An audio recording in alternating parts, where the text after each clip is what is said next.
Shalom, jumpa lagi dalam We Are Sola Fide. Kali ini kita akan membahas ringkasan pelajaran sekolah sahabat selama sepekan dengan judul Yosua Sejati. 1 Korintus pasal 10 ayat 11, semuanya itu telah menimpa mereka sebagai contoh dan tuliskanlah untuk menjadi peringatan bagi kita yang hidup pada waktu itu, di mana zaman akhir telah tiba. Penulis sekolah sahabat berfokus kepada satu nama, yaitu Yosua, sebagai judul selama sepekan yang akan kita bahas. Dan kita akan membahas di sini ada istilah tipologi. Tipologi berasal dari bahasa Yunani, yaitu tipos, yang berarti gambaran atau figur. Dengan kata lain, kalau kita melihat di sini, penulis sekolah sahabat mau memberikan informasi Yosua ini adalah tipologi yang nantinya akan datang ke dunia ini untuk menjadi penebus kita.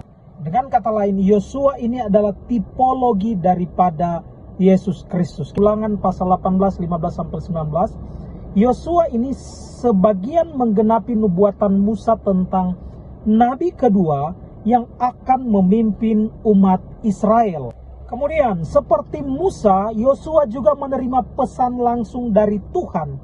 Ia merayakan Paskah, ia menyeberangi air, ia melihat malaikat Tuhan, tangan yang terulur membawa kemenangan, ia mengajak umat untuk tetap setia setelah kematiannya, dan banyak lagi informasi dalam Alkitab. Informasi berikut, mana mulai turun di bawah Musa tetapi berhenti di bawah Yosua.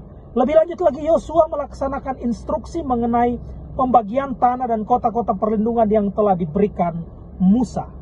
Yesaya pasal 49 ayat 8, nubuatan dari Yesaya, kalau kita melihat di sini menggunakan terminologi yang sama dengan kitab Yosua. Kesamaannya di mana? Dalam ayat 8 dia katakan di sini bahwa pada waktu aku berkenan, aku akan menjawab engkau, dan pada waktu aku menyelamatkan, aku akan menolong engkau. Aku telah membentuk dan memberi engkau menjadi perjanjian bagi umat manusia untuk membangunkan bumi kembali dan untuk membagi-bagikan tanah pusaka yang sudah sunyi sepi. Itu nubuatan dari Yesaya. Kesamaan antara Yosua dan Yesus.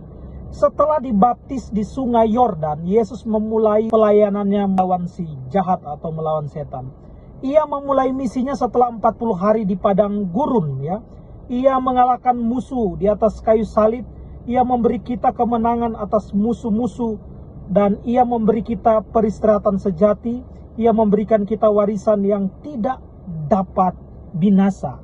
Tentunya kalau kita melihat, Yosua memulai pelayanan setelah 40 tahun bangsa Israel ada di tengah-tengah perjalanan menuju Kanaan, menggantikan Musa. Apa yang menjadi peperangan Yosua, Bapak Ibu sekalian, untuk memasuki tanah Kanaan, itu juga merupakan pergumulan umat-umat Tuhan yang terjadi di akhir zaman. Pergumulan rohani gereja Tuhan di akhir zaman.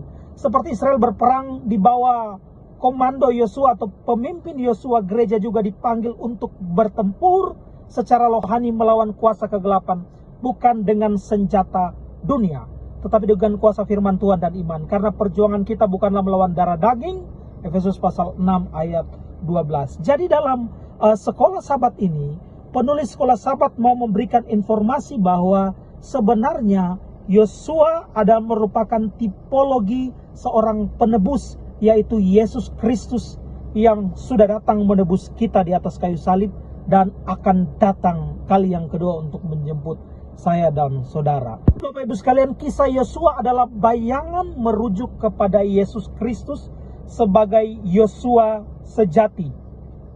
Untuk apa? Yang membawa kita kepada kemenangan dan perhentian rohani. Jika Israel dipanggil untuk percaya dan taat agar masuk ke tanah perjanjian, kita juga dipanggil untuk menyerahkan hidup kita kepada Kristus. Untuk itu tetap semangat dalam doa, rajin belajar firman Tuhan, because we are sola fide.